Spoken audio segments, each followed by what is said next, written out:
Welcome. If you seek truth, the truth shall set you free. Fear not. And now the agenda with Crystal Risotti. Hi, everyone. Welcome to the Agenda with Crystal Risotti. I'm the host, Crystal. I want to welcome you here to the episode tonight. We're going to be talking about education, part 2.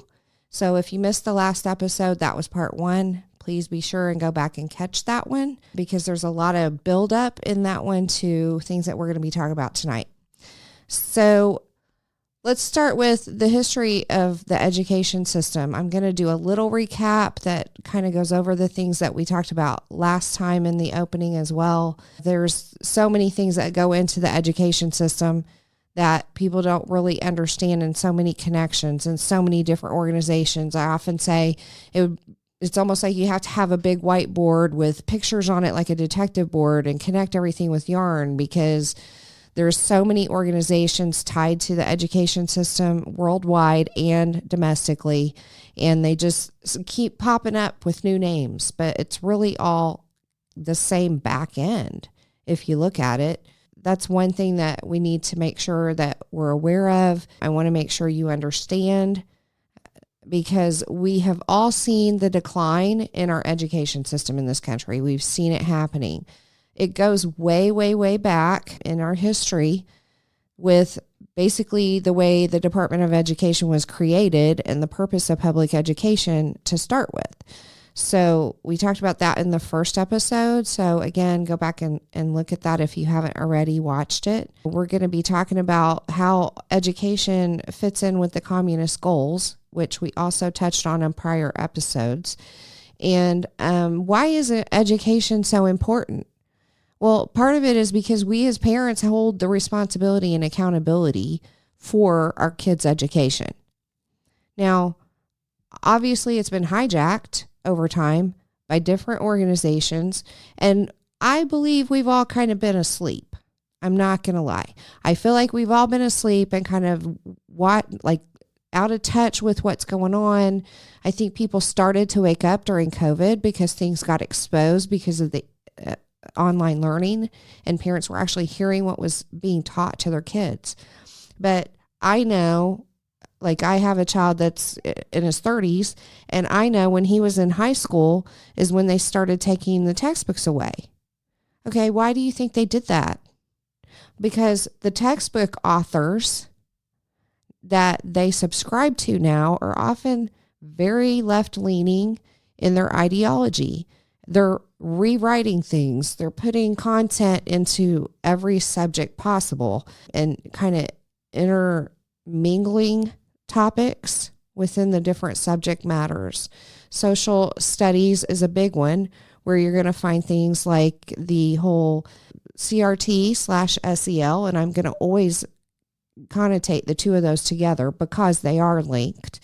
Even though they say CRT isn't taught in schools, it actually is through social emotional learning, or SEL. So that's found highly in social studies. I've seen it in the textbooks that you can't bring home anymore, the online textbooks. And there's just so many things to talk about around education. So you might be wondering, why have all these things been happening? Why have we had a decline? Where did it come from?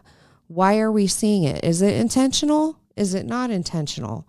Are we just getting dumber as a human species over time, or is there actually an agenda, wink, wink, behind it? And so let's talk about that a little bit deeper in this episode.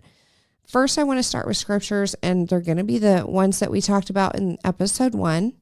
But I think it's really important in case you only tune into episode 2 to know what these scriptures are from a Christian perspective. So when it comes to education, let's put up slide 1. One of the verses that stands out to me is 2 Timothy 3:16, where it says, all scripture is inspired by God and profitable for teaching, for reproof, for correction, for training in righteousness. I think the Bible should always be our first go-to when it comes to education. Romans 15:4 says, for whatever was written in earlier times was written for our instruction. This is the purpose of historical documentation, so that through perseverance in the encouragement of the scriptures, we might have hope. Then we go to 1 Timothy 4:13. Until I come, give attention to the public reading of scripture, to exhortation and teaching. We're commanded at that point to not only shout out the gospel, shout out the scripture, but also to pay attention to the teaching. And I believe this Bible verse actually deals with the teaching of the scripture, but I think it can also apply to the teaching that we give our kids. I think it's that important. And then the next one is Daniel 1:5. The king appointed for them a daily ration from the king's choice food and from the wine which he drank, and appointed that they should be educated for 3 years, at the end which they were to enter into the king's personal service. This is the first mention that we see of the purpose of public education, because the king had people that actually were sent to a public education type of setup. And the purpose of it was to train them for when they went into his service. And this also screams to me what I always thought education was supposed to be about, and have had conversations with people that are school employees about. Their purpose is to train kids for the workplace. It is not to train them for life. It is not to train them values. That's a parent's job. That's a society's job. It is not to train them for gender ideology. It is to train them to be effective in a workplace. And guess what? Math is neutral. English is neutral. Reading is neutral. All those subjects that were core subjects and classic subjects are neutral. There isn't a left or right side to math. There's no division there. It is, well, pun intended. There's division with multiplication and adding and subtracting, but there's not ideological division in math unless you throw in Common Core, and that's a whole nother topic we'll save for another day. So that, again, just demonstrates the purpose of education, is to prepare people for the workplace. And right now they're crossing the boundaries all over the place. Let's look at Proverbs 1:8. Hear, my son, your father's instruction, and do not forsake your mother's teaching. And Proverbs 22:6, my favorite. Train up a child in the way they should go. Even when he is old, he will not depart from it. It doesn't say he'll never depart from it. I do hold on to some faith in that aspect, but it does say even when he's old, he won't depart from it. So, we are to instill the biblical values in our kids as Christians. We are to teach them scripture. And I know a whole lot of parents who, again, think they can take their kids to church on Sunday for an hour, and that's all the biblical instruction they need. And I can tell you that is totally not true. Your home should be saturated in biblical teaching and pointing the kids to the Bible. Even if it's a King James version and the kids don't seem to think they can understand it, they can. A thee and a thou is a you and your. I mean, it's not a hard concept. It does take some effort as a parent to do that. Moving on to some of the things that we talked about last time in the last episode. Let's go to slide 2. I want to start going over the communist goals that were taken from a book called The Naked Communist, which was written by Willard Cleon Skousen and read into the Congressional Record in 1963. He was an anti-communist, exposing the communist goals through this book, The Naked Communist. And then our Congress actually took those communist goals and read them into the record. Why did they do that? They did that so we would be aware of them, so that people moving forward in history would be aware of them, so that we could fight them. Because communism has never worked well. It has never worked well in a society. It ends up being those that have and those that have not, and elites in control of the little people like you and me. It has never worked well. So our Congress was trying to get it read into the record so that they knew that people would be aware of it, but we've forgotten it, right? That happened in 1963. I don't know about you, but I'm not looking at the congressional record every day. I think it got lost, but I think it's important to point out. Communist goal number 17, the first one says, get control of the schools. Use them as transmission belts for socialism and current communism propaganda. Soften the curriculum. You want to know why our kids are being dumbed down? It was intentional. It's right there in black and white. Soften the curriculum. Get control of teachers' associations. Put the party line in textbooks. That all is happening. And part of this exposure of the communist goals is to get you to understand that, again, this has been going on for a very long time. We are now seeing the fruit of what's been planted for decades. Okay, so I just want to make sure you understand how far this goes back. And I think as we read through these, red lights will go on and you'll be able to check them off the list and see the fruit of what's happening in our society today. Goal number 18, gain control of student newspapers. Goal number 19, use student riots to foment public protest against programs or organizations that are under communist attack. Let's go to the next one. Slide 24. Goal 24, eliminate all laws governing obscenity by calling them censorship and a violation of free speech and free press. We see obscenity in books in schools all the time, more and more as time goes by. Award-winning authors, all right? I have a library of these books. Every time I heard about one, I bought it, and I have a personal library to demonstrate to people how bad these are. Just because you put porn in cartoon illustrations doesn't mean it's not porn, okay? They seem to think it does. Exposing body parts and sexual positions and describing rape in detail and describing sexual acts in detail, graphic detail. It's not okay. And I've got evidence to prove that it's happening. I'm sure you've seen other videos and podcasters exposing this too. It is happening. Wake up and acknowledge it. And we need to do something about it. Luckily in Indiana, we were able to get a law passed to get obscenity. There is a law in the books that defines obscenity, to get anything that meets that definition out of the school libraries. Now they found a workaround that, okay, it doesn't have to be in the library because that's cataloged. But if we move it to the classroom, that's not cataloged. Or, well, we're having a scholastic book fair and the books are in the book fair. So that's not technically in the school library. It's still happening. Just be aware. Goal number 25, break down cultural standards of morality by promoting pornography and obscenity in books, magazines, motion pictures, radio, and TV. Same as above, it's happening. Goal number 26, present homosexuality, degeneracy, and promiscuity as normal, natural, and healthy. Okay, again, these were written into our congressional record in 1963. Are you getting that? 1963. Okay, this goes way back. And when you wonder why things have ramped up in the past 10 years, promoting the gay lifestyle, homosexuality, LGBTQ plus themes, pride weeks, and all of this, because these people who are communists and had this as a goal have infiltrated every level of our government, every level, school boards, Department of Education, every level. And why? It's because we've been asleep and let it happen. We weren't aware.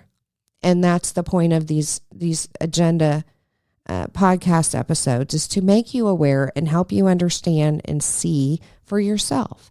I bring the receipts. I'm going to keep saying that. These are straight out of the congressional record. You can't argue with it. Goal number 27. Let's go to the next slide. Infiltrate the churches and replace revealed religion with social religion. Discredit the Bible and emphasize the need for intellectual maturity, which does not need a religious crutch. How many people do you see on social media that absolutely hate Christians and church in general? They bash it all the time. It's prevalent in our society. Another thing, I don't know if you've seen it. If you haven't, you can search it out on YouTube, but there are various different churches now, and I don't want to name the denominations, but they are allowing drag queens to be pastors in these churches. And you can actually watch church services with drag queens as the pastor. They never speak about the gospel. They don't really use the Bible. They talk about the social acceptance model of everything, including drag queens, including the LGBTQ agenda. They promote that. They're not just saying, be friendly to people that fit that. They're promoting it and encouraging it and trying to affect change in that area in society. It became their God, and it's clear. It's clear. I just watched an episode where they had like a drag queen pastor, I think, or maybe it wasn't, but it was a lesbian pastor. And they actually have, instead of the Lord's Prayer, they have a prayer they recite in their church. And it's all about social acceptance and tolerance and all of that. And it has become their religion.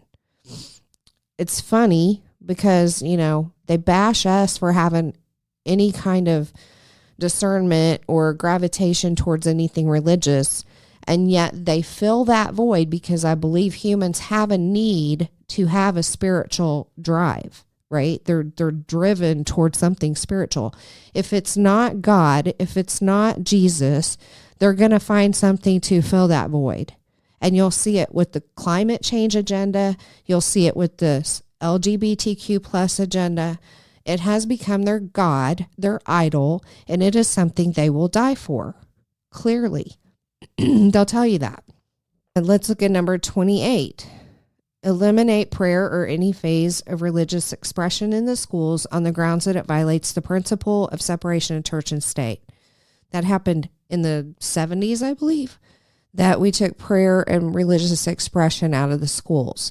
I'm going to be very, very clear about something. The ACLJ just took a case, that's the American Center for Law and Justice, in Indiana, in northern Indiana, where I live. They are fighting a school system who is going after kids who prayed before a track meet. I want to be very clear about this because I've done a lot of research on it. The Bible is not banned in schools. Prayer is not banned in schools. The rules for schools are that the staff cannot promote it. So a teacher can't pray in class. A teacher can't read the Bible in class. But your students have every right to bring a Bible. They have every right to pray anytime they want. That's the legal standard. They cannot keep kids in the school from doing it. Okay? So just be very clear about that because I was confused about that myself. And that's why I did the research on it. Number 29. Rule 29, discredit the American Constitution by calling it inadequate, old-fashioned, out of step with modern needs, a hindrance to cooperation between nations on a worldwide basis. We see that happening all the time. Goal number 30, discredit the American founding fathers, present them as selfish aristocrats who had no concern for the common man. Not only are we seeing them bashing now our founding fathers and saying they have no concern for the common man, but they're also saying it about politicians now. And there are a lot of politicians that I agree with them about. I think they've been locked in their closets in DC within their bubble for too long. And they have no concern for the common man because they don't even know who the common man is anymore. And so there's some credibility to that, to be honest. And when you're talking about the founding fathers, that's not true. But yet we keep hearing it in society all the time. They want to talk about how this country wasn't founded on Christianity, and it was not founded on Christianity, but many of the founding fathers were Christians, and they incorporated Christian laws and Christian ideology into our documents, our founding documents, the Constitution, the Bill of Rights. Even in their letters to each other, they talk about their faith. Remember, they didn't want it established, a church or religion established by the state, like they fled from England over.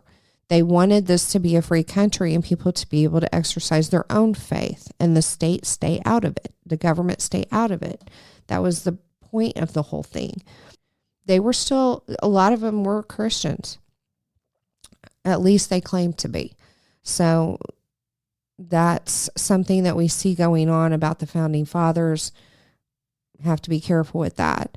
Goal number 31, belittle all forms of American culture and discourage the teaching of American history on the ground that it was only a minor part of the big picture. Give more emphasis to Russian history since the communists took over. That second sentence, I'm not really sure about what they meant there, but the first sentence I do, and we're seeing that happening all over the place. 32, support any socialist movement to give centralized control over any part of the culture. And they include education in this, social agencies, welfare programs, mental health clinics, etc. We're going to be talking about that. Goal 33, eliminate all laws or procedures which interfere with the operation of the communist apparatus.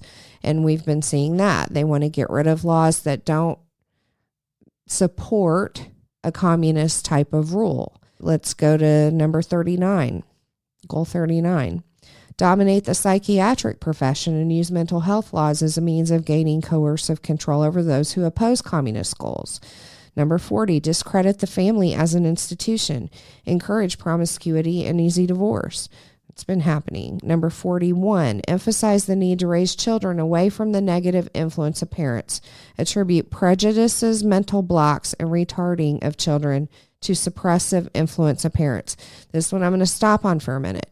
We have a rampancy of kids being taken away from their parents because their parents refuse to use their preferred pronouns or their preferred gender name. This is, I know of at least 4 cases that have happened in our country. And of course, it's just starting, right? So it takes time for that to build. One in particular, one family is here in Indiana and they're fighting it right now. But they've been fighting it for months, if not a year or more. And imagine their child being in the care of the government that whole time, away from the parents. We have, I don't know, I follow this thread on Reddit for teachers. And I follow another one for, it's like Ask a Teacher, and then there's Professor one. And I see the influence of people posting on that social media site that are in those professions, talking about not only how they cannot enforce academics in school, they can no longer suspend kids or expel kids. In fact, at one point, they were talking about how they can't even give a student a 0 anymore. The minimum they can give a student is a 50, even if they don't turn it in at all. They don't do any work. They still get a 50%. In addition to that, I see them posting things about how bad parents are. And I have to say, I don't 100% disagree with them. I don't know how many times I've been to a restaurant. It used to be, now I'm 55, it used to be when I was young that if your child started screaming in a public place like a restaurant, you took them outside so you didn't disturb the people around you. Now it's like these people sit there and let them, a whole table of people sit there and let them scream and they don't seem like it bothers them at all. I think that's terribly disrespectful. Same thing with the playground behind my house. The kids go out on playground. It's an elementary school. They're screaming at the top of their lungs. Now, there's 2 sides to that. One, you could say, yes, let them do it outside so they're not doing it in school. But I would submit to you that whatever you allow, you teach, right? So kids don't shut it off. If they're allowed to scream like hellions outside the whole recess time, and trust me, many of them do, what would make them not do it at home or not do it in a public place or not do it in the classroom? What would prevent them from that? I mean, it's crazy. The other side of it is, again, let them get it all out while they're at recess. Maybe you could make that happen. Not sure. But I look at it like they have never been taught self-control. They're screaming at the top of their lungs because they've never been taught self-control. And if you've never been taught self-control, how do you control yourself in every possible situation? So, I mean, that's just something that I think is another thing that we have to deal with. But there, again, are teachers that do not like parents. I could tell you the teachers' unions don't like parents. They want to separate kids from the parents. I can't tell you how many times I've heard from teachers, from sites that I follow, social media sites, where they will push the fact that they're a trusted adult. Even in their teaching resources, they say find a trusted adult. They do not encourage kids to talk to their parents about things. They want to call it a trusted adult. They label it that way. Why do you think that is? Because one, they have this mindset that every kid is a possible abuse victim. Now, I can see some to that because I think over time we've gotten worse and worse as parents to kids. I don't think we've done a good job with that over time. And I'm not judging. Trust me, there's things I look back on as a parent and wish I had done differently. I think every parent does. But I think the desire to do well as a parent is convoluted because we have more people working in the workplace. You know, back in the day, the wife stayed home, the dad went to work, and the wife took care of everything at home. Now we have parents that are working multiple jobs in the workplace. You don't have time to be present. You don't have time to think through teaching opportunities. So I think that's part of it. And so we have a decline in parenting as well. And there is some credibility to that. But then also, it is not a teacher's place or a school's place to pull kids away from their parents or try to take the place of their parents. Goal 42, create the impression that violence and insurrection are legitimate aspects of the American tradition, that students and special interest groups should rise up and make a united force to solve economic, political, or social problems. How many protests have we seen on college campuses lately? A lot. So I think it's important to recognize that there is an agenda behind all of this. There has been for decades. And that's the point we need to start from. I'm going to switch over to talking about a couple of organizations called CASEL and SEICUS. I am grateful to a mentor of mine. Her name is Rhonda, and she educated me on all of this stuff. She was really the one that introduced me to this content, and I'm really grateful for that. And then I just went down rabbit holes myself in addition to that. So, and there's just so much to it. So I want to share it with you. So CASEL is an organization. They promote social emotional learning, so SEL. They're also considered an authoritative organization. So schools do subscribe to their methodologies and ideologies. They are a leader in education, and they are viewed as professionals and consulted. So I want to show you the social emotional learning circle, the CASEL wheel. Let's put up slide 6, please. This wheel, you're going to see different concentric circles around things, and it deals with, what I want to point out to you is it starts in the middle with the SEL, right? Social and emotional learning. Then it kind of expands out to show you what that means, what they consider it to be. You've got self-management, responsible decision-making, relationship skills, social awareness, and self-awareness. And then it expands out to show the partnerships in their minds with how they implement it. So then you have the SEL instruction in classrooms. You have school-wide culture, practices, and policies in schools. You have authentic partnerships with families and caregivers. And then you have aligned learning opportunities with communities. So they are really infiltrating a whole community with this kind of social emotional learning. They even say in the CASEL doctrine, I say CASEL doctrine humorously because that's not really what this is. CASEL doctrine is a whole different thing, but it just kind of fits and it makes me laugh. But in this CASEL framework, they talk about how it's an integral part of education and human development. So they see it as a starting point for children. You get them into understanding their social and emotional learning aspects, characteristics, things they're attracted to, things that they need to recognize from a character standpoint. And then they claim that helps kids with the learning process. Now, I struggle with this because we do have a lot of kids who don't have a good home life.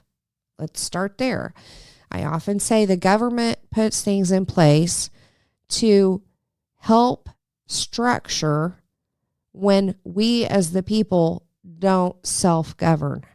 Okay? So when we as a people don't do things right, somebody has to. That's how the government views themselves. Somebody has to step in and make it right. If we are declining as parents, then we're leaving our kids neglected with social and emotional stuff. And I believe that's why the schools think they're being virtuous by stepping in and teaching kids this kind of content. We'll go through details of what it looks like in practice. But they think they're doing something good with these kids because these poor kids are traumatized, or these poor kids have a bad home life, or these poor kids are either abused or going to be abused. And so we have to jump in and save the day, and we have to teach them how to have social skills, proper social skills, and how to be emotionally intelligent and embrace their emotions and how to deal with all of that through the learning process. And I get that they think they're doing something virtuous. Where I have a problem, and I think you will agree, is for the good parents. Like, you err on the side of caution, right? So again, traditionally school was to teach kids how to be in the workplace, how to thrive in the workplace. We're talking about tangible skills, reading, writing, math, things that actually were tangible things they would use in the workplace.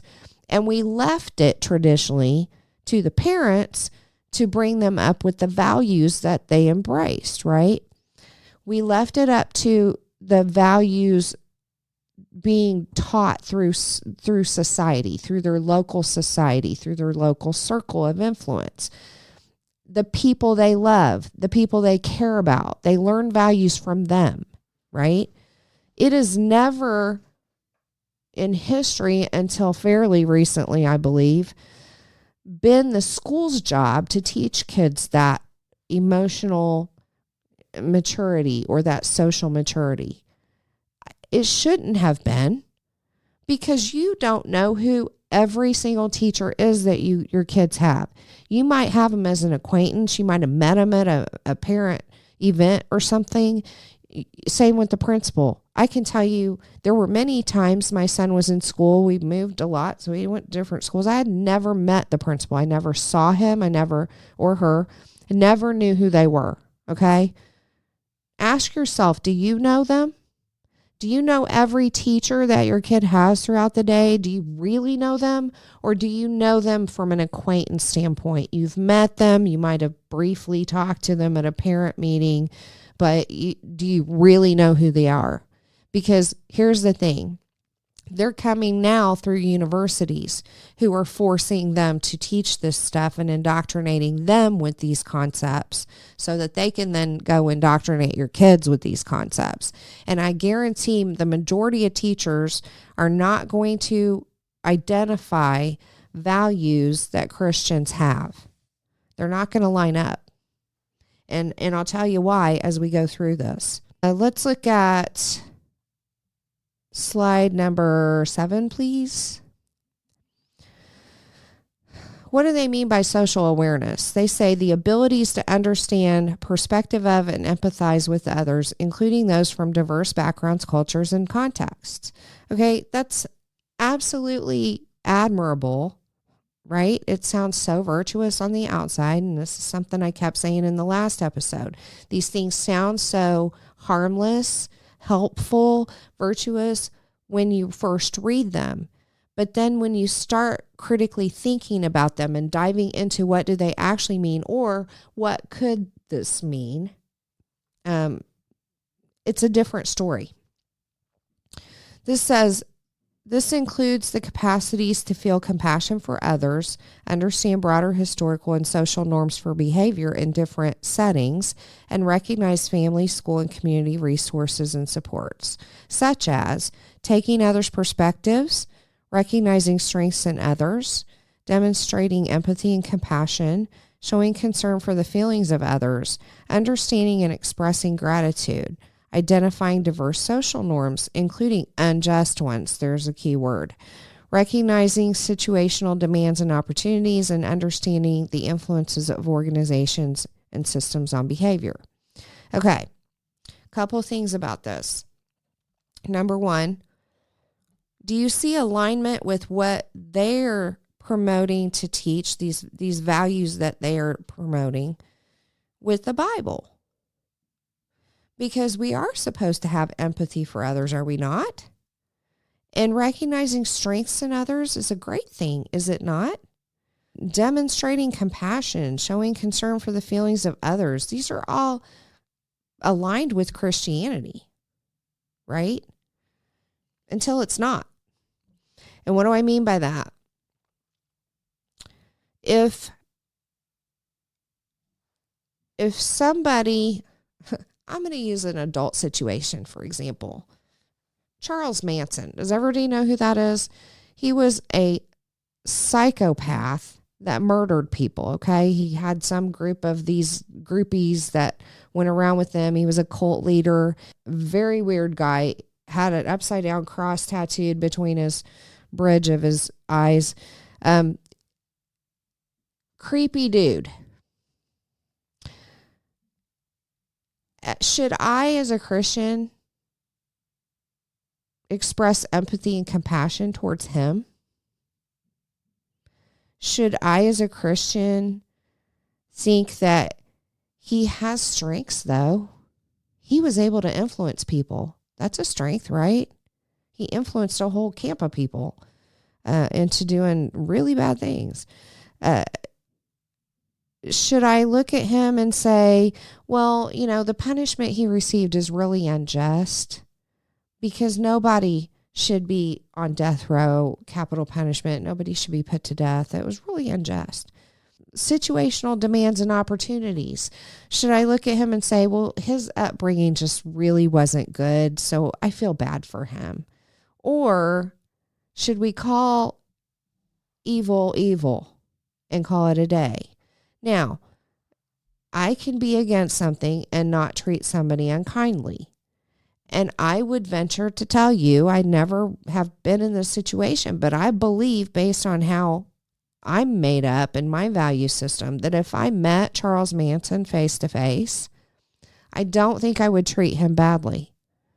I think I would be cautious in even speaking to him and maybe just, observant about his behavior. So I was just situationally aware because he was really out there, but I don't think I would treat him badly.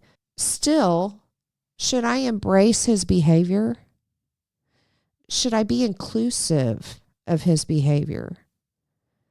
Should I excuse his behavior based on his past? I don't think so. Those are two different things. If I am a child in a classroom and I've been brought up in a Christian home and I know that God made Adam and Eve, man and woman, two genders, nothing more, and I'm in a classroom where there's a kid from a very liberal family, a very progressive family, if you will, and they let them choose their gender. I don't have to be unkind to that child to be against the lifestyle or the choices, right? I don't promote that. You should not be unkind to people. At the same time, I'm not going to embrace it either. All right? Because I shouldn't have to.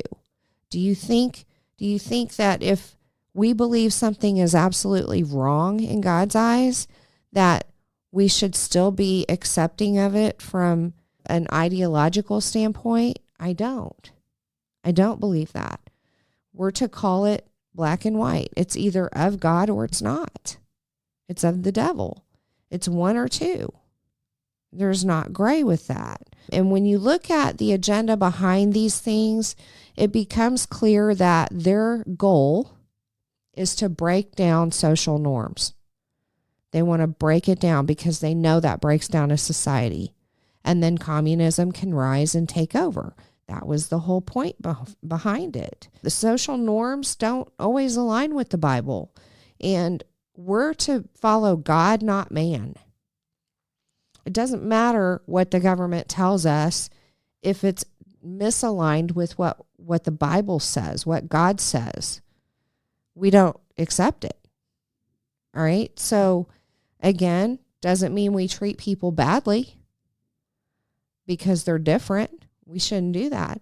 But I also don't want somebody who's not a spiritual person, somebody who's not a Christian, teaching values to my child. As Ken Ham says, would the Israelites send their kids to the Philistines to train them? No. Why? Why wouldn't they? The Philistines were pagans. They didn't believe in God.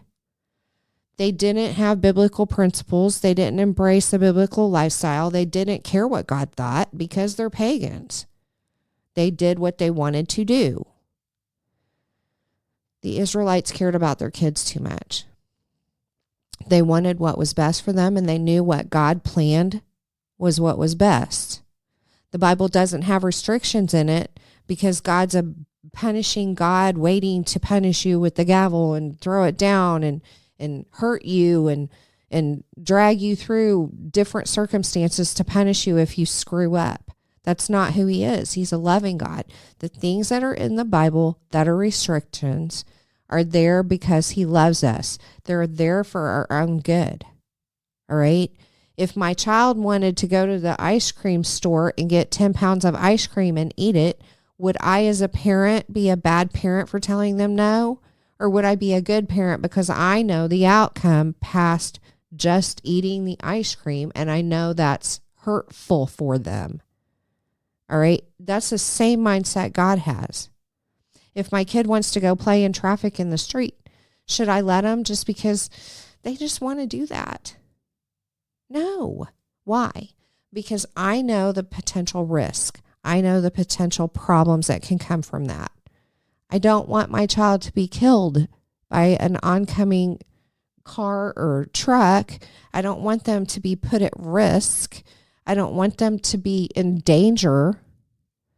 It's not because I'm waiting for them to screw up so I can punish them. It's because I want to protect them. And that's the same with the Bible. Again, there are so many teachers. There are good ones. Obviously, there's always going to be good and bad. The problem is it only takes one bad apple to spoil the bunch, right? So do you know the teacher that's teaching your kid? Do you know what kind of values they embrace that they're going to pass on to your kid? It's not, SEL is not bad in what it teaches. The bad part about SEL comes in how it's taught. Okay? Make that stick in your mind. It's not about what's taught. It's about how it's taught. And it only takes one activist teacher to flip these values around into something that's not godly and to influence your kid. Let's go to slide 8, please. Okay, this is their slide on self-awareness. The abilities to understand one's own emotions, thoughts, values, and how they influence behavior across contexts. I have 2 big issues with this one. And I'll let you read through these on your own because I want to keep moving through. But why is it the school's business about how my kid deals with their thoughts and values and emotions? Why is it the school's business?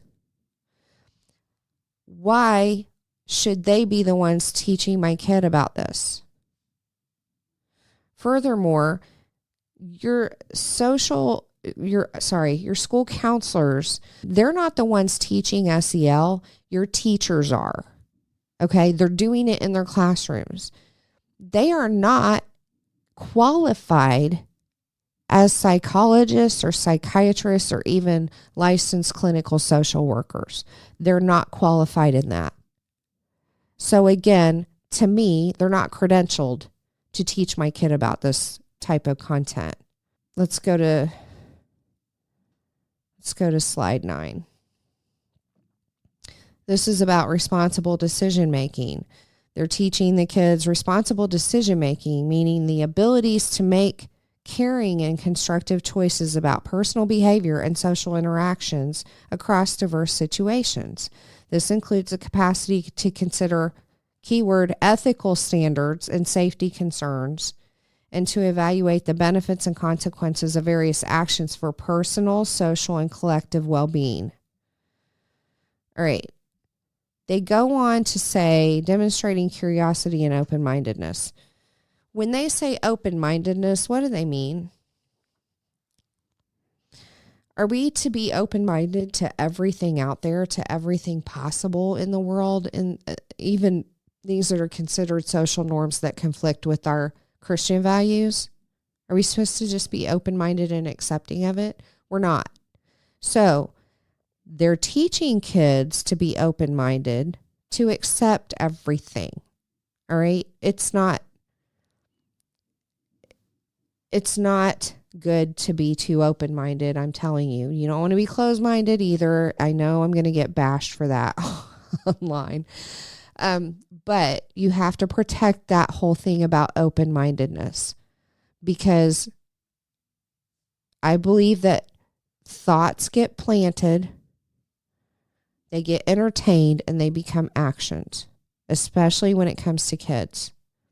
Thoughts are seeds that get planted. The kids ruminate on that. They think about it. And before you know it, those thoughts become actions. That's why it's so important to protect a child's mind. Protect the innocence in their mind. They're bombarded every day with things from social media and media in general, and even people around them at school. I can't tell you how many times I hear the F word coming out of kids' mouths on the playground in the elementary school behind my house. Flying, all the time, or GD, or, whatever. Your kids are exposed to all of that. You have to teach them how to protect their mind. And we as parents have to protect their mind.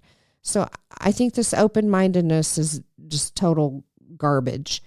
Then they talk about learning how to make a reasoned judgment with analyzing information, data, and facts. They're going to push evolution. If you don't believe in evolution and you embrace creation, their data and facts support evolution in their minds. We know differently, but that's what they embrace. So when they talk about teaching your child to make a reasoned judgment using information, data, and facts, and then couple that with the open-mindedness, that can change your child's way of thinking. If they're promoting facts and you're not giving them the counter facts, guess what? Guess who's going to win? Or maybe they mean making a decision to do something based on their distancing from church and move towards social norms. I keep I keep hearing things like that too. Again, I told you on social media sites, even with the teachers and professors on Reddit and different sites bashing Christianity and church. Now, we have our faith and we have things that we determine to be facts based on our faith. But and there are scientific facts to back up Christianity too. But if you're not well versed in all that, then it's a spiritual thing, right? So if they're presenting your child with facts and figures and your child doesn't know any different to be able to defend Christianity or Christian principles, who's going to win? They're promoting facts. They're promoting data. So just give that some thought. Slide 10, please. Now we're going to talk about SEICUS, which is Sex Ed for Social Change. I want to move from CASEL into SEICUS. So in the last episode, we talked about the Center for Disease Control, or CDC's Whole School, Whole Community, Whole Child Initiative, which is referred to as WISC. I'm going to refer to it as that for the rest of the time. SEICUS is actually part of that initiative, and it's comprehensive sex ed. That's what it's all about. I want you to notice that they even mention on their page for social change. Do you see that below the word SEICUS? Sex ed for social change. Tell me that's not an agenda. It's right in front of your face. It was formed in 1964. Let's look at slide 11. I want to talk a little bit about what they say their vision and values are. Their vision is to have an equitable nation where all people receive sex ed, are affirmed in their identities, and have power to make decisions about their own health, pleasure, and wholeness. Okay. First of all, they want to promote sex ed for everyone. But I can tell you we're not talking biological or reproductive sex ed. So make sure you have that understanding going into this. That's not what we're talking about. They're talking about affirmation of identities, right? So gender affirmation.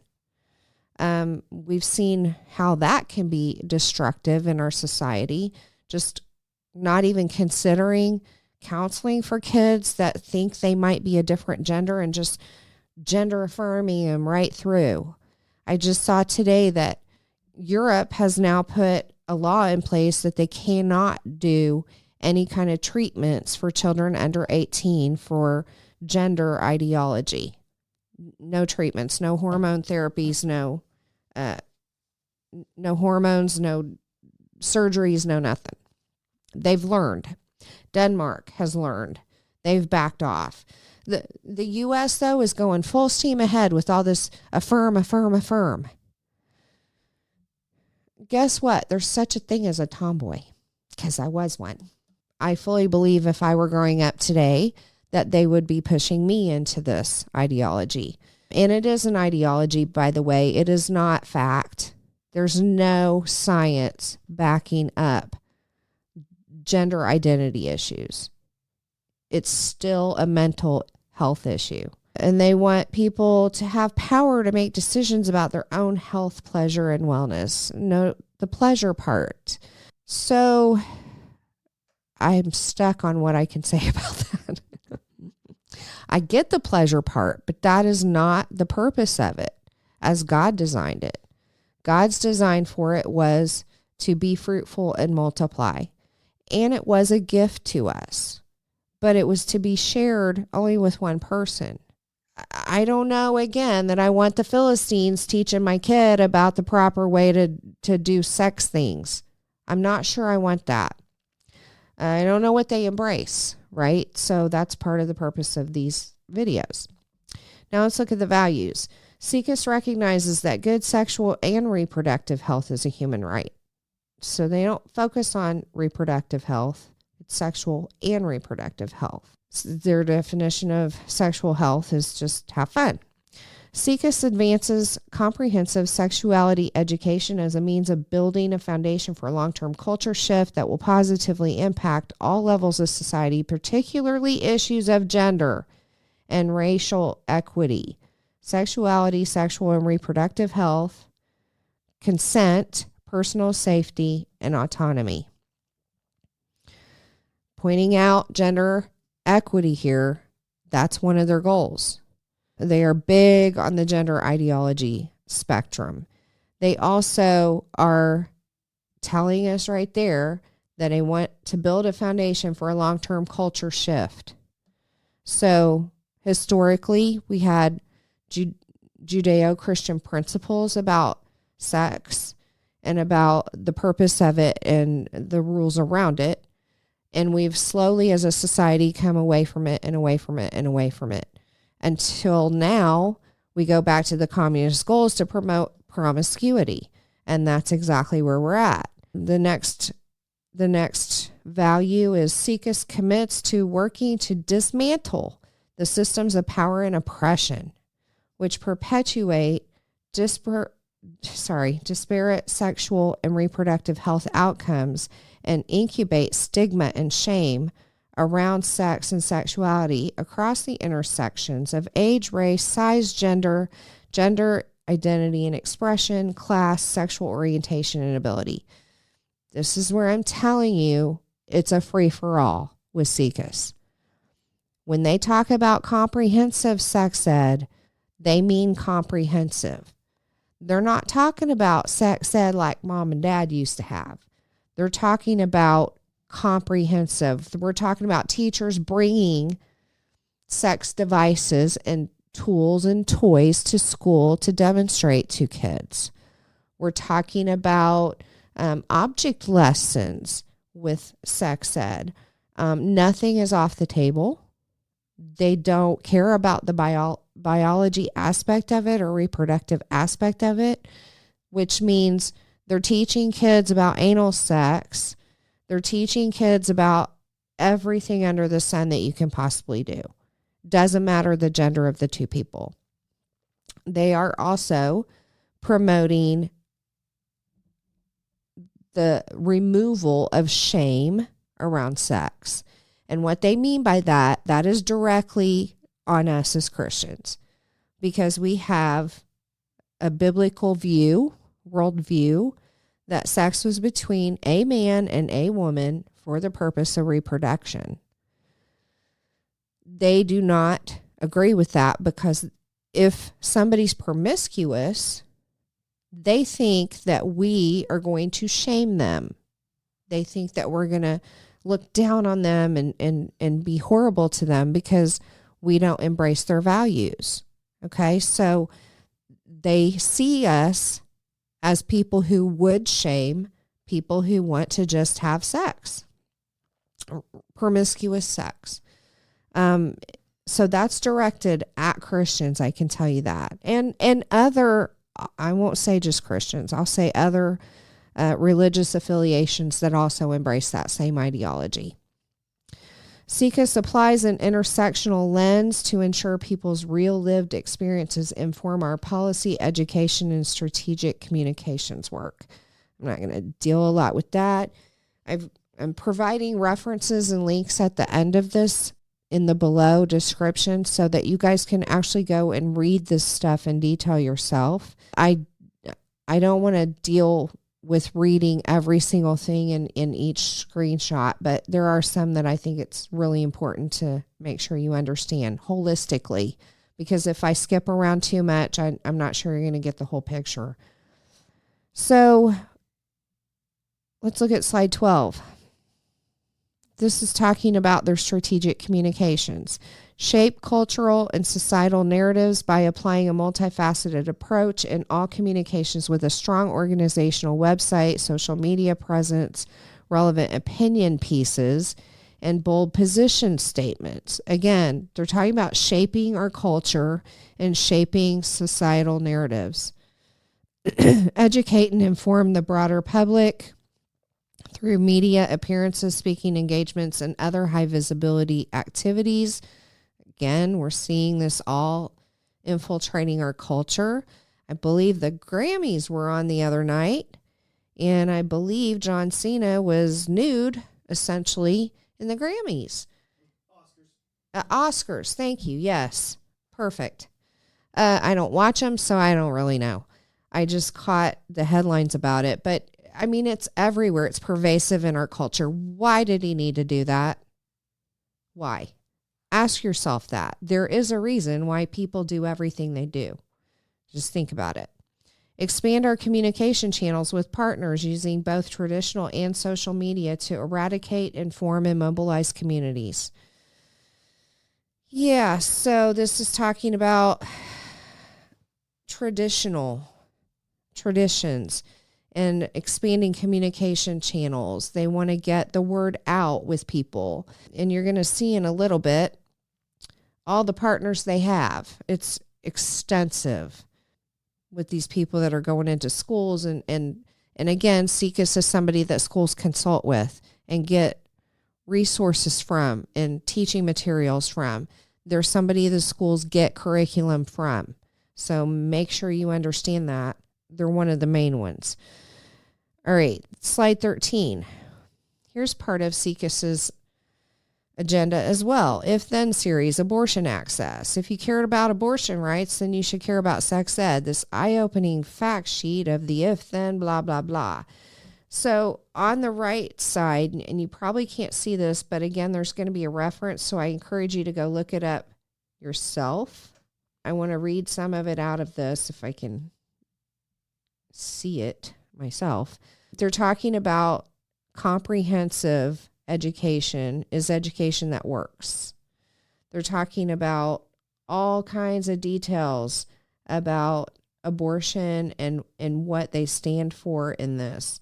So if you look at the top right, you'll see if you care about abortion access, then you should care about sex ed. They are linking promotion of abortion access directly to the sex ed. And I know that usually we think about that in reverse. We think about it in terms of, we promote sex ed to prevent abortion, but they're doing a flip-flop on this one. They're saying, let's start with abortion access, the ability to have an abortion. If you care about abortion access, then you need to have comprehensive sex ed. So they're reverse engineering it. All right, let's go to slide 14. I want to tell you about this Real Education and Access for Healthy Youth Act of 2021. I want you to notice they're all Democrats that voted for this. If you wonder why, like what part of the political spectrum you should be on, this is a good indicator. But I encourage you to go back and read the platforms for each party, and that will help you decide exactly which side of a political aisle you should be on. I personally am an independent. I reserve the right to vote for whoever I think is best, and I will not pledge blind allegiance to any party. But I'm also a conservative, so you figure it out. So in this article off their website, they're talking about the Real Education and Access for Healthy Youth Act combines the most important components of last Congress's Real Education for Healthy Youth Act. I'm going to start calling it REA because that's what it says. And Youth Access to Sexual Health Services bills to ensure that youth have the access to the resources and health services necessary to make informed decisions about their reproductive and sexual health and future. Above that, it talks about providing them comprehensive sex ed and increasing access to sexual and reproductive health care and related services. You see how they're separating out the reproductive health from sex? Again, when we were young, at least when I was young, sex ed was all about reproduction and it was about biology. So using biology, technical terms to describe the reproductive process. It's no longer that, folks. It's no longer that. Let's go to slide 15. REA expands quality sex ed and provides young people with sexual health services that promote and uphold the rights of young people to information and services that empower them. They see sex as a power tool to make decisions about their bodies, health, sexualities, families, and communities in all areas of life, are evidence-informed, comprehensive in scope. There's that comprehensive word again. Back in the day, you just had sex ed. Now they've embraced comprehensive sex ed. I'm going to tell you again, it's not the sex ed of your parents. It's comprehensive, meaning incorporating everything possible. Again, kids are impressionable. Brains aren't fully developed. They're well into their 20s. You plant thoughts, seed thoughts in their mind. They entertain it, and it can become actions. Our job is to arm them against that, to not have actions where society may think it's normal. As Christians, we can't do that. They say confidential, equitable, accessible, medically accurate, and complete. What does complete mean? I'm teaching you to look at these things and read between the lines. Age and developmentally appropriate. Well, you know who's making that decision? It's the lovely experts in the field. And I'm going to say it this way. What do you call a medical student who has a D average? Doctor. And when you go to the doctor, you don't know if your doctor was actually one of those that slid by the skin of their teeth or if they were a straight A student. It's the same here. It's all subjective. So who's teaching your kids about what's appropriate? Who's teaching your kids about what complete means? Who knows what that means? Who's teaching your kids about sex in a culturally responsive way? What does that mean? Social norms. Well, I'm sorry, but I don't embrace social norms, and I don't think we should as Christians when it comes to this topic. Social norms say it's okay to kill your baby, sometimes after birth. Just ask the former governor of Virginia, Terry McAuliffe. He was okay with it even after they were born, and talked about their job would then be to make it comfortable until it died on the table. Well, I'm sorry, I don't accept that. It may be socially acceptable. That's not biblically acceptable. Okay? I don't want those people teaching my kid what's appropriate. Provide information about the prevention, treatment, and care of pregnancy, sexually transmitted infections, and interpersonal violence. Just to let you know, the industry is also using that interpersonal violence piece to influence your children also, just so you know. Again, a lot of them think every parent out there is a possible abuser. So, and they're a trusted adult, whereas the parents aren't. So that's happening. Provide information about the importance of consent as a basis for healthy relationships. That's okay with me. Provide information on gender roles and gender discrimination. This is where I have a disconnect again.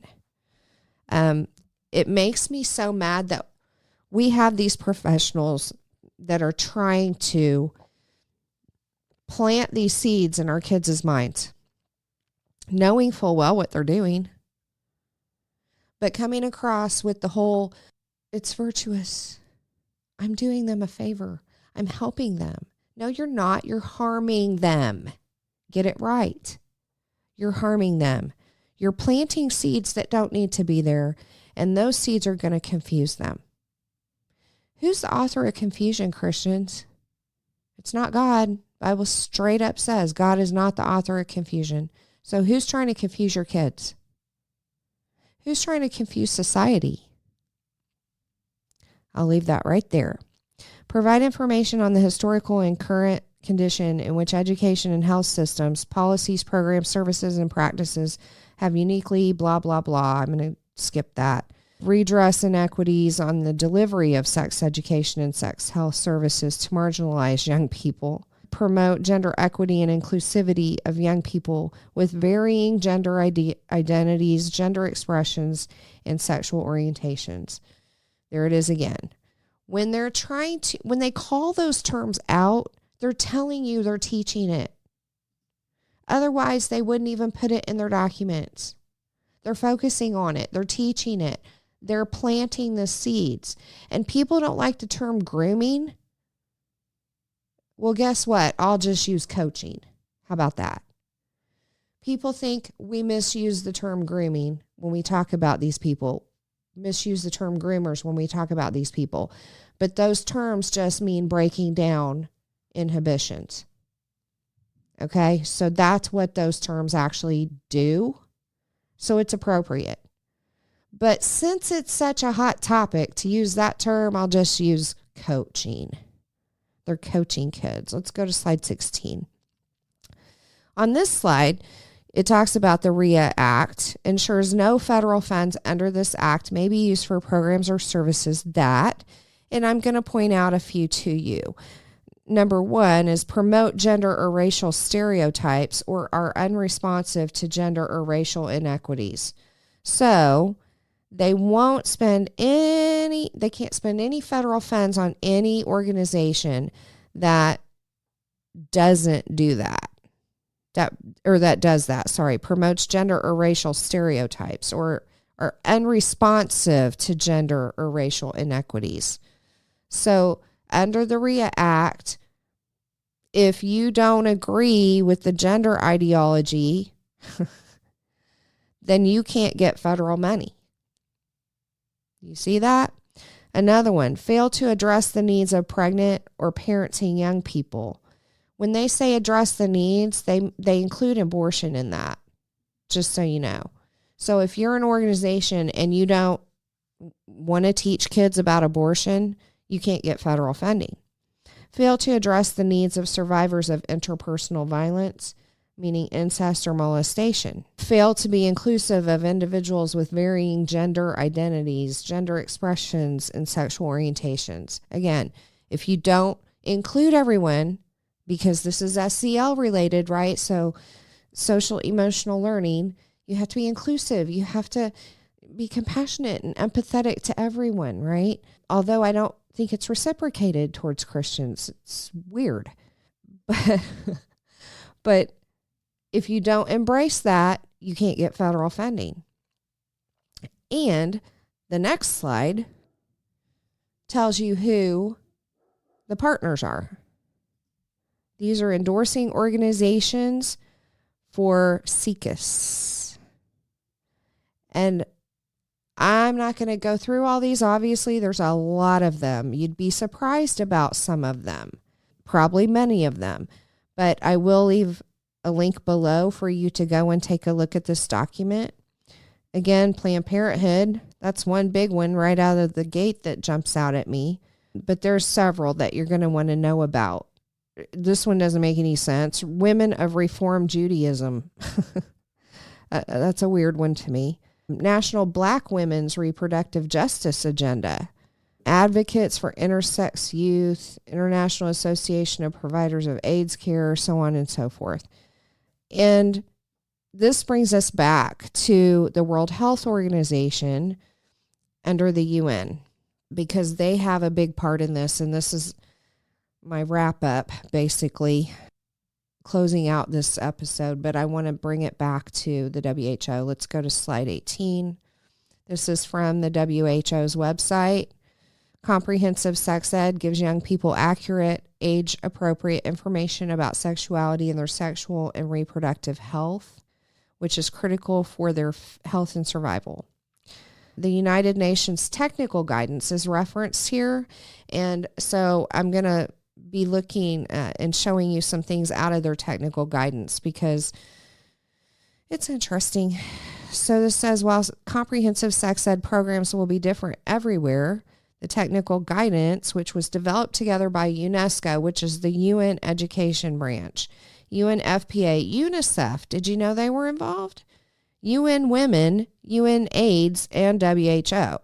Recommends these programs should be based on an established curriculum, scientifically accurate, tailored for different ages, and comprehensive. So that's where this is coming from.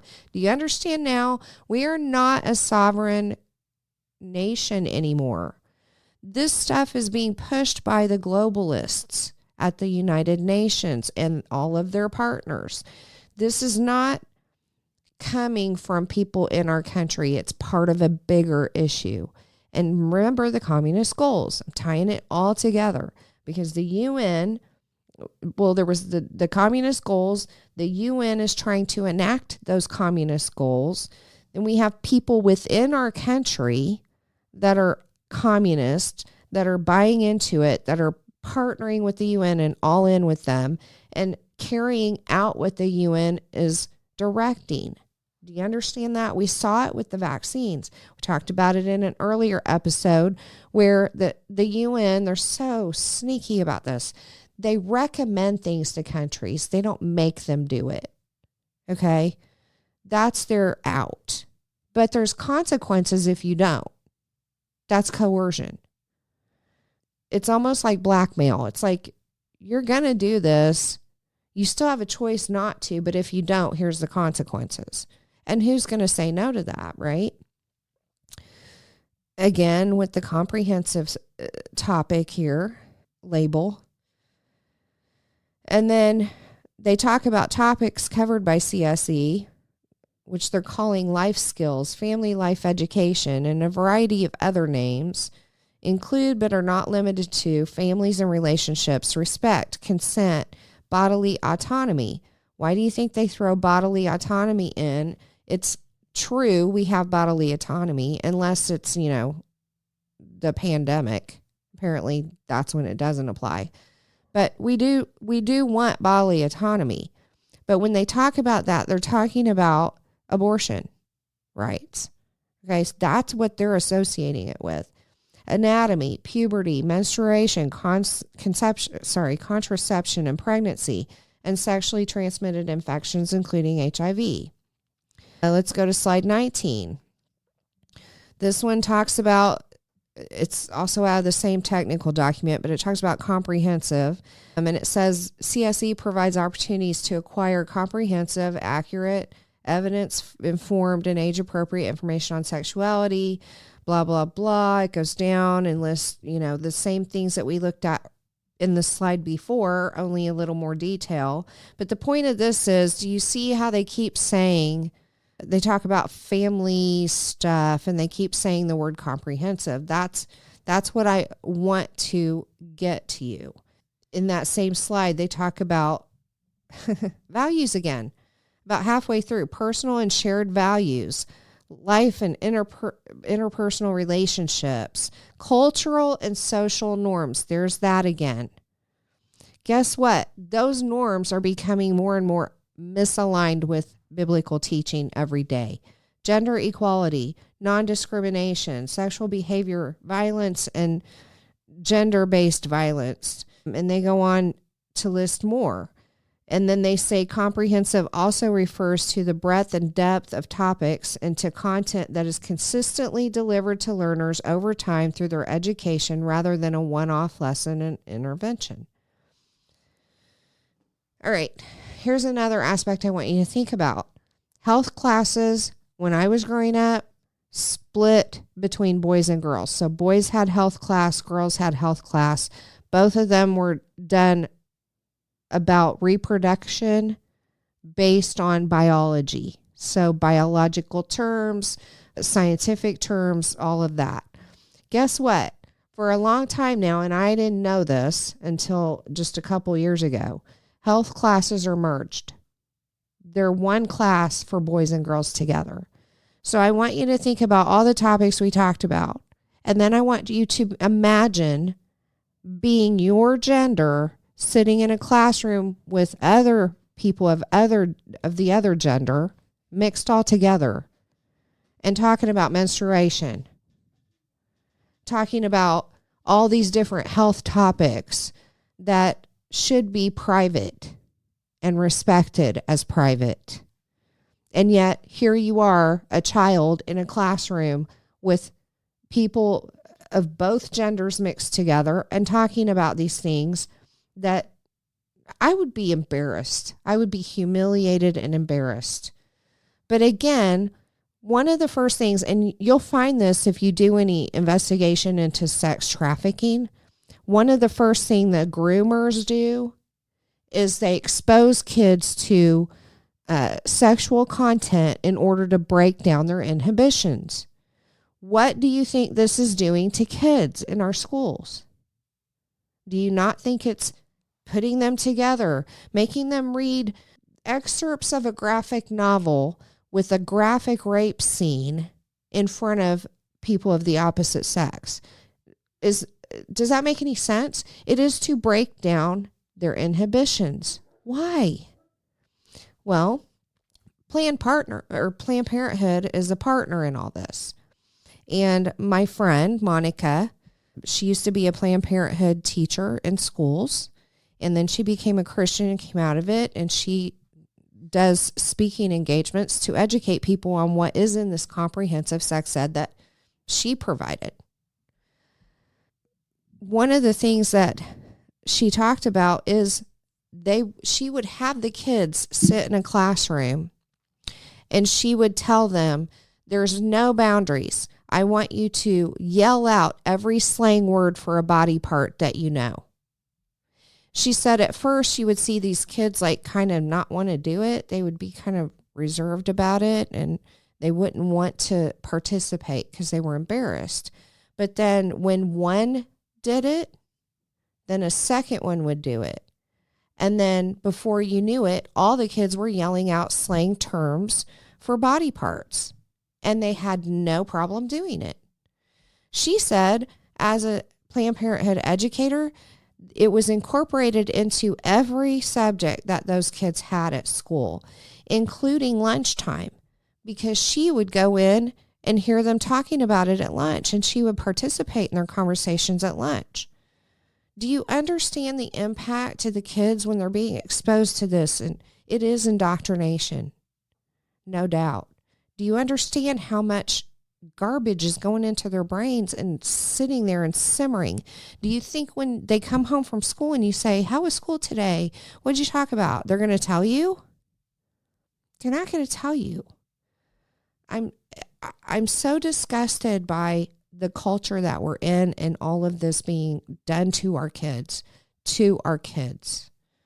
It's horrible. And I know for a fact God is not happy with us as a society. Let's go to slide 20, please. When should sex ed begin? So if you look at the second paragraph, it says, intended to support school-based curricula, the UN's global guidance indicates starting comprehensive sex ed at age 5, when formal education typically begins. However, sex ed is a lifelong process, sometimes beginning earlier at home with trusted caregivers. Learning is incremental. What is taught at the earliest ages is very different from what is taught during puberty and adolescence. With younger learners, teaching about sexuality does not necessarily mean teaching about sex. It says for younger age groups, CSE may help children learn about their bodies and to recognize their feelings and emotions while discussing family life. Why are they talking in school about their family life? It's none of a teacher's business what your kid's family life is like. They're so invasive. And different types of relationships, decision-making, basic principles of consent, and what to do if violence, bullying, or abuse occur. Now, like I said, my son's 30, and in first grade, they started with the Good Touch, Bad Touch program. I had the ability to opt him out, and I did. And the reason I did is because I saw then that that was not their job to do. It was my job as a parent to teach him that. I don't know these people. I don't know their take on it. I don't know what they're going to say about it. Again, you have to think it's not necessarily what is taught, it's how it's taught. Okay? So tone is everything. They have to teach what's in writing. They have to teach that at minimum, but that doesn't prevent them from throwing in their own thoughts about it. It doesn't prevent them from saying things off script.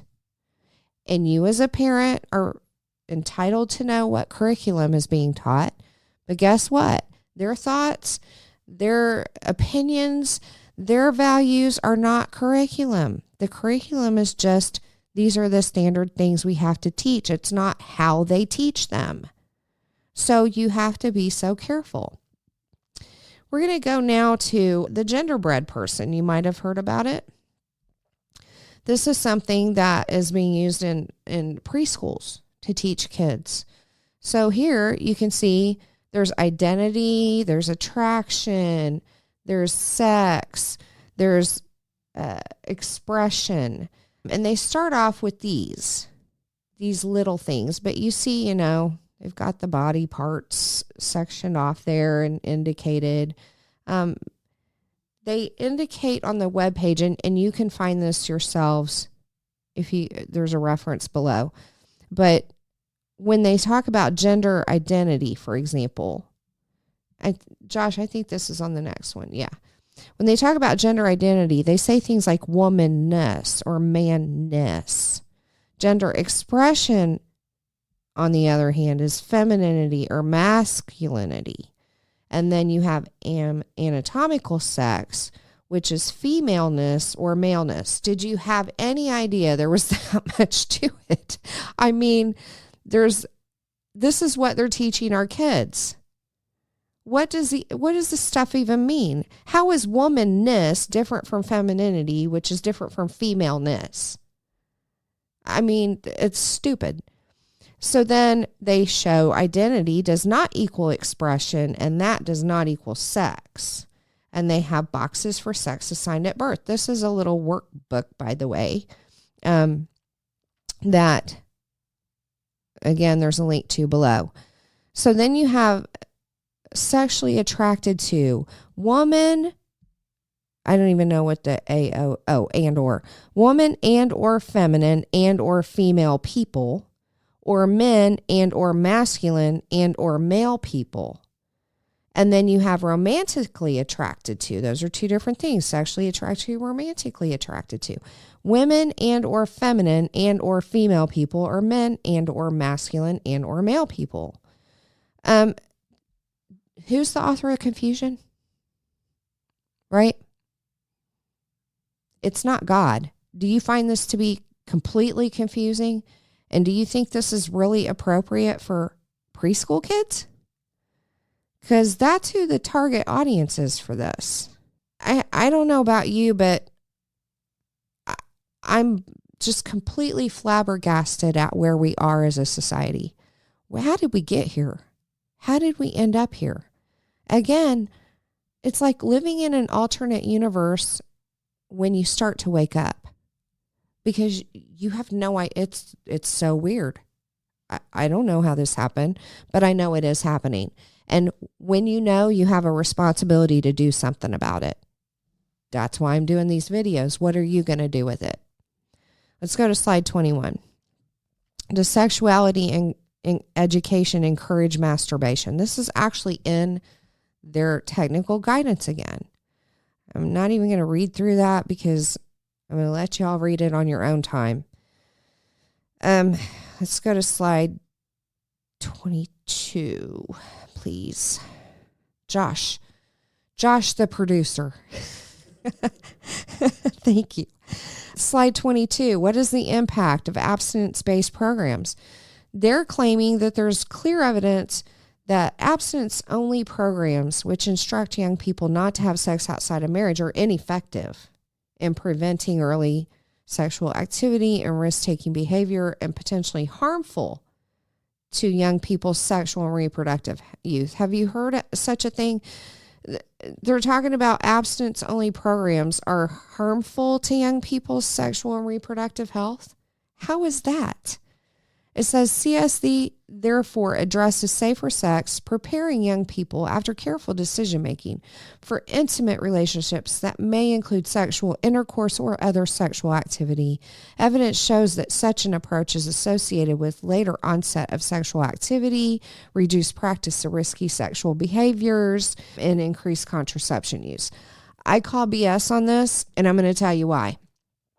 There hasn't been a decrease in teen pregnancy since sex ed was introduced. There has not. There's been an increase in abortions. Go back to Planned Parenthood. What's their business model? They always say they don't just do abortions, they do women's reproductive health. They do. They give you birth control. All right. They give you birth control and they do abortions. So and they teach sex ed, comprehensive sex ed in schools. So you learn about sex and then you may end up pregnant and you need an abortion. So there's two money piles right there.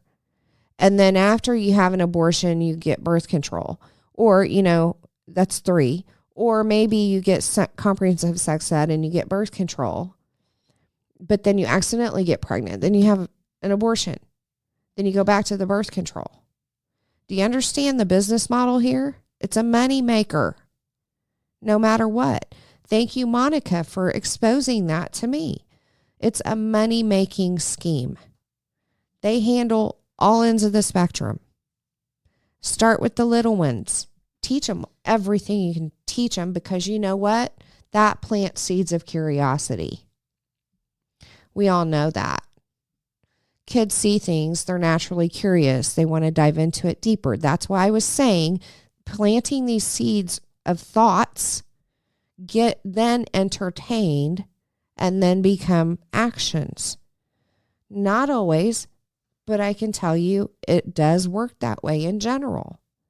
So it feels to me like that's their agenda. And also in Indiana, we've been told it's an abstinence-only state. So I can tell you, though, in research, they have to teach abstinence, but they don't only have to teach abstinence. They just have to include the abstinence in their teaching.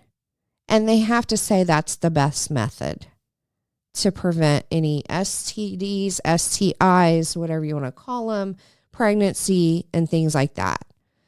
They promote abstinence only in their speech, but they cover everything else too. And they're not restricted from doing that in the law. So if you think you're in an abstinence-only state, you better look into it, because it's written very sneakily. So just know that. Slide 23, please.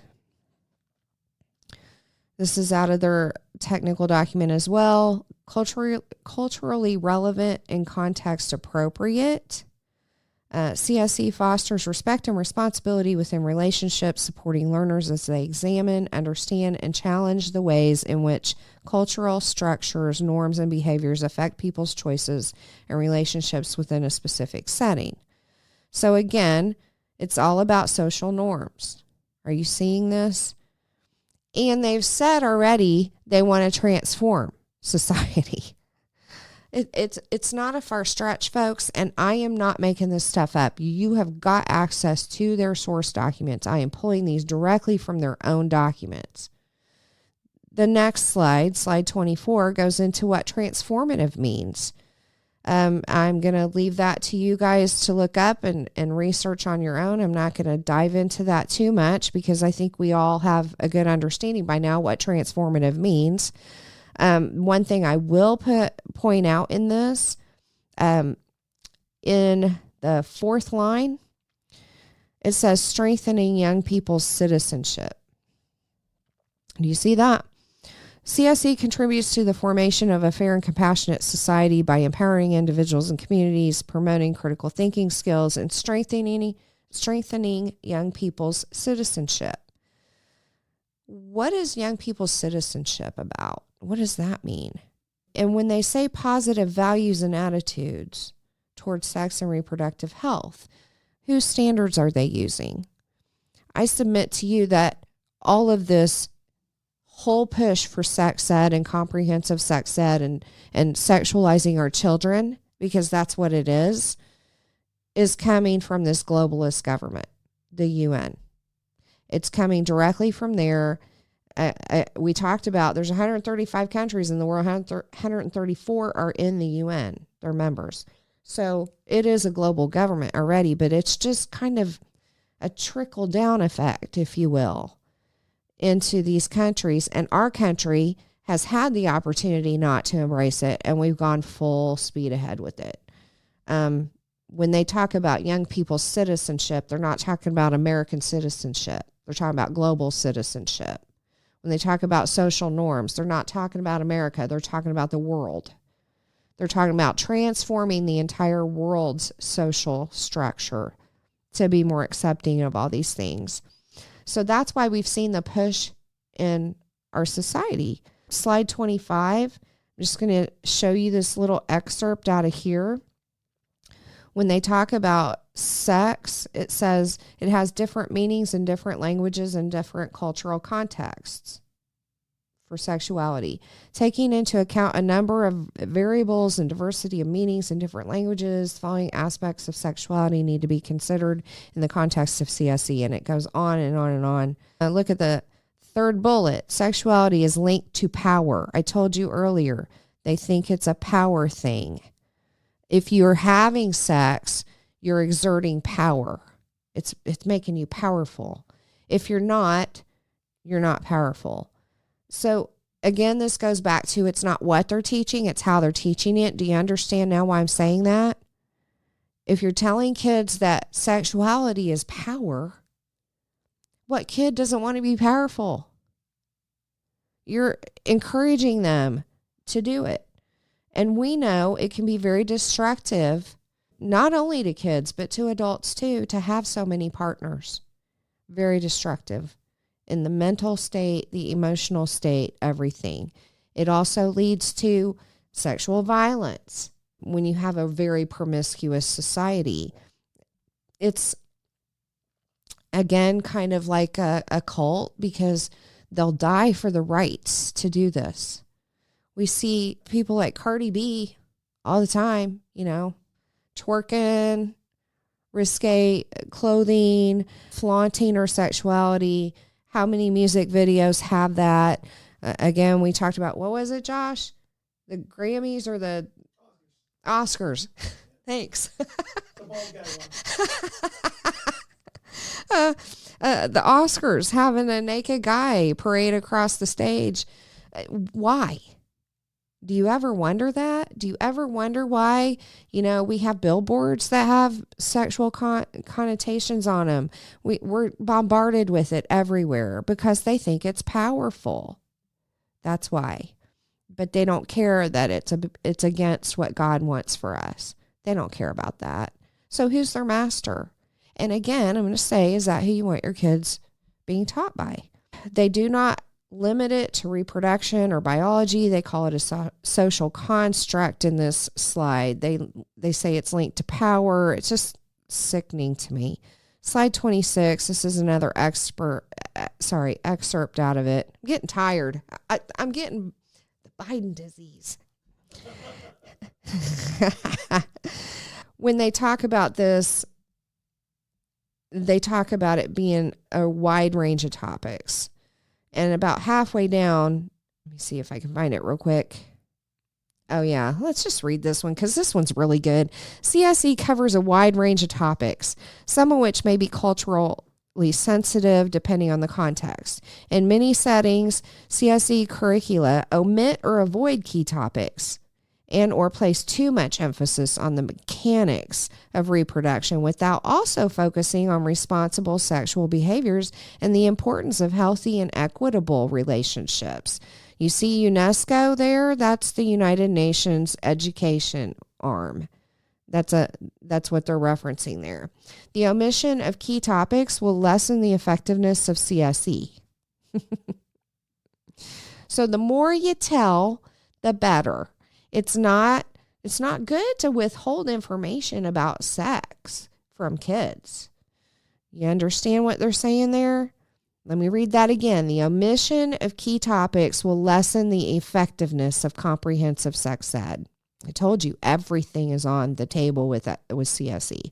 For example, failure to discuss menstruation can contribute to the persistence of negative social and cultural attitudes towards it.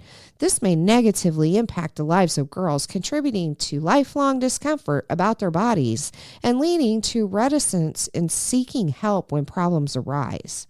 Other examples include sexual intercourse, scientific information about prevention of pregnancy.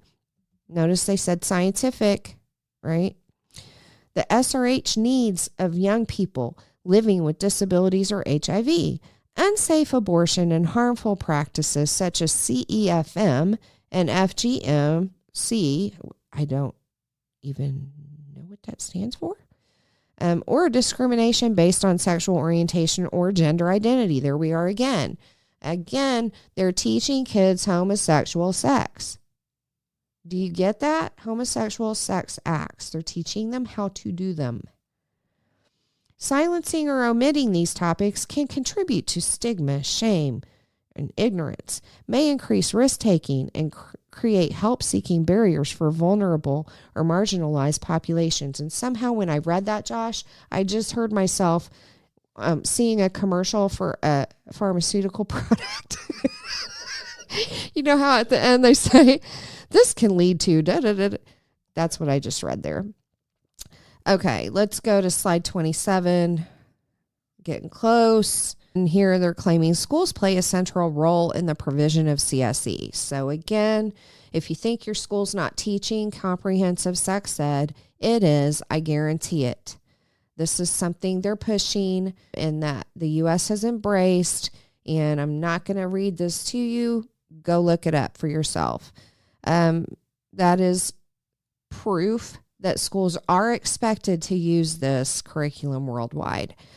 There's so much more. So in the references below, you're going to find a link to Planned Parenthood, and that's their sex ed in the U.S. document. Again, there's birth control, there's sex, toys, and acts, there's pregnancy and abortion, and then you have an already sexually active child, and then you just repeat the cycle. That's their money wager there. And then slide 28, sex education worldwide. Again, pointing to the fact that it is a worldwide initiative and who's in charge of it and who's connected to it. So I think I've been able to demonstrate to you not only all the organizations that are involved in this push towards sex ed with SEICUS, the WHO, you're talking Planned Parenthood. WHO basically is the arm of the UN and they're the authority basically. But there's so many other organizations too. And UNESCO, which is part of the United Nations education arm, the National Education Association or NEA partners with Advocates for Youth. And I wish I had time. I don't have time. But if you have time on your own, look up amaze.org on YouTube. Go to that channel and just start scrolling through some of the videos. Titles will catch your eye. I guarantee it. Titles will catch your eye. But you might just want to keep watching because there's content in there and they make the videos for children. They're cartoons about very sensitive topics. They promote them using slang, so they're not scientifically accurate. They don't care about the scientific part. There's usually a teacher and kids involved. So there's relationships there. There's a social aspect included. They're about 10-minute videos. And guess what? Those are not considered curriculum. So you as a parent don't even have to know that the teacher uses them in class. And they do. They're about 10-minute videos. They can pull them up as what they call a resource. If Johnny wasn't quite understanding a topic, they can pull over the TV and play the YouTube video for 10 minutes, and your kids are exposed to it. If you ask them, they probably have already seen it. And then there's something called the New Venture Fund, which gets money from the NEA, who in turn gives money to the Advocates for Youth, who then in turn make the amaze.org videos. And then you have pornographic materials via books and YouTube. And I mentioned before, I believe that I have a personal library of some of the books that are in schools that we found in Indiana. And they're just because they're cartoons, like they're illustrations, doesn't mean it's not porn, okay? You can draw a pornographic illustration. It's the same thing. You might have to use a little more imagination. It's not in your face as, as plain as day, but it's still an illustration and it's still porn.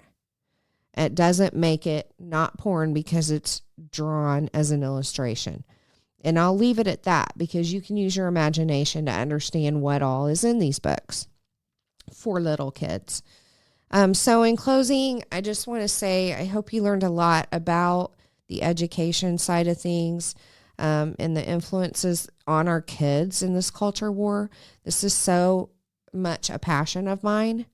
And I want to do everything I can to educate parents and expose it so that you know exactly who's behind it, so you know how to fight it. Okay. So be sure to make sure that you're tuned into your schools, that you're really addressing this with your kids. Get involved in a school board if you want. Make sure you're following the legislation about education because every state always has an education committee, it seems like, and they always have education bills. And it's important to stay on top of that because that directly affects your personal kids' schools. We're talking local politics. We're talking state. We're talking town. We're talking city politics. Follow it all because it impacts your kids. Another thing, I think it's important to call your senators and congressmen and congresswomen if there's bills or that are proposed or going through that you don't agree with, and also that you do agree with. Make sure you stay in touch with them. And the reason I laughed is because my personal state senator is not someone who would agree with me on any of this. So it's really pointless for me to call him, I think. But, use your own judgment. Get to know your politicians. I really firmly believe at this point in time, we're so far gone in our education system that homeschooling is a very viable option.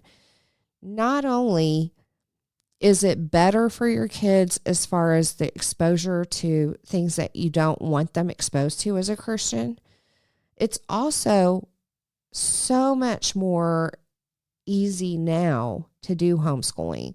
There are micro schools. There are co-ops.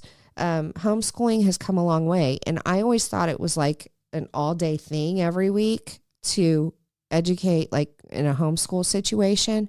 And I never did it because I thought, I work. I'm a single mom. I can't homeschool all day. I have to bring in income, right?